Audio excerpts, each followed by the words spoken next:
کیا یہ صحیح ہے کہ حضرت بلال نے ایک دن اذان نہیں دی، اس دن سورج نہیں نکلا؟ جی یہ صحیح ہے کہ ایک دن حضرت بلال نے اذان نہیں دی، سورج نہیں نکلا، یہ من گھڑت واقعہ ہے، یہ جھوٹی بات ہے، یہ قوالوں کی بات ہے۔ صحیح بات کیا ہے؟ رسول کریم صلی اللہ علیہ وسلم سفر سے واپس آ رہے، رات کے وقت آپ نے پڑاؤ ڈالا، پوچھا آج کون ہے جو ہمارا پہرا دے؟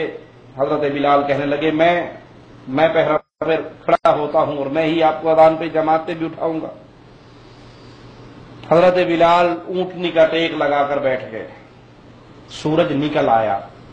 حدیث کے لفظ ہیں کہ سورج کی شعاعیں رسول کریم صلی اللہ علیہ وسلم کے پیارے چہرے پر پڑی، آپ اٹھے اور کہا بلال کہاں ہے؟ دیکھا تو بلال بھی سو رہے تھے۔ کہنے لگے تو نے وعدہ کیا تھا اٹھانے کا، اٹھایا کیوں نہیں؟ کہا اللہ کے حبیب علیہ الصلوۃ والسلام جو چیز آپ پر غالب آ گئی وہ بلال پر بھی غالب آ گئی، آپ بھی سو گئے میں بھی سو گیا۔ قوالوں نے یہاں سے بات گھڑ لی، قدرت خدا کی دیکھو مطلق سحر نہ ہوئی جب تک بلال نے صبح کی اذان نہ دی۔ یہ کذاب اور دجال ہے جو اس حدیث کو چھوڑ کر اس کے خلاف عقیدہ بناتا ہے۔ اور اس حدیث سے ایک مسئلہ اور بھی سمجھ آتا ہے کہ اگر اللہ کے رسول صلی اللہ علیہ وسلم عالم الغیب ہوتے تو آپ کو تو پہلے پتا تھا کہ بلال نے سو جانا ہے، آپ کسی اور صحابی کی ڈیوٹی لگاتے۔